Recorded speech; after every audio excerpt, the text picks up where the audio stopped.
the theory of catastrophic anthropogenic climate change appears to explain everything.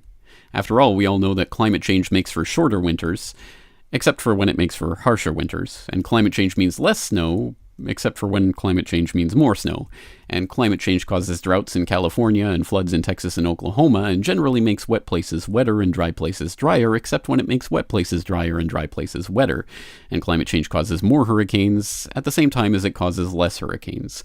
Climate change causes more rain but less water, and less rain but more water.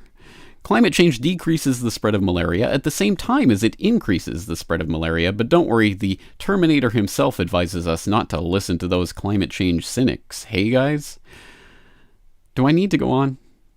Oh, okay. Climate change makes San Francisco foggier. Climate change makes San Francisco less foggy. Climate change causes duller autumn leaves. Climate change causes more colorful autumn leaves. Climate change makes for less salty seas. Climate change makes for saltier seas. Climate change causes the polar ice caps to melt. Climate change causes the polar ice caps to freeze. Climate change makes the Earth hotter, unless the Earth isn't getting hotter, in which case climate change can explain that too. What's the problem here? This sounds like the perfect scientific theory. It can explain literally everything, including self-contradictory things. This means it's absolutely perfect, isn't it? Well, no, not according to Karl Popper and the philosophers of science. And within the philosophy of science, there's something called the demarcation problem. How do you differentiate science from pseudoscience? If you're at all interested in this, I would suggest you read through Karl Popper's Conjectures and Refutations, in which he lays out his criterion for differentiating science and pseudoscience, namely falsification. What on earth does he mean by this? Well, he starts with the very simple but very profound observation that people are attracted to pseudoscientific theories by their apparent explanatory power. These theories appear to be able to explain practically everything that happened within the fields to which they referred. The study of any of them seemed to have the effect of an intellectual conversion or revelation. Open your eyes to a new truth hidden from those not yet initiated. Once your eyes were thus opened, you saw confirmed instances everywhere. The world was full of verifications of the theory. Whatever happened always confirmed it. Thus, its truth appeared manifest, and unbelievers, or deniers, if you will, were clearly people who did not want to see the manifest truth, who refused to see it. And it occurred to him that, although this is usually taken to be a good sign of a theory, it began to dawn on me, Karl Popper, that this apparent strength was in fact the weakness of these pseudoscientific explanations.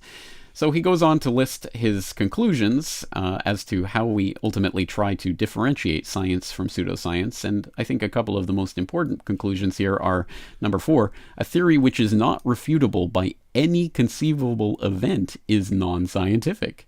Irrefutability is not a virtue of a theory, as people often think, but a vice. And also number 7 here, some genuinely testable theories, when found to be false, are still upheld by their admirers, for example by introducing ad hoc some auxiliary assumption, or by reinterpreting the theory ad hoc in such a way that it escapes refutation. Such a procedure is always possible, but it rescues the theory from refutation only at the price of destroying, or at least lowering, its scientific status. And he sums it up by saying, the criterion of the scientific status of a theory is its falsifiability, or refutability, or testability.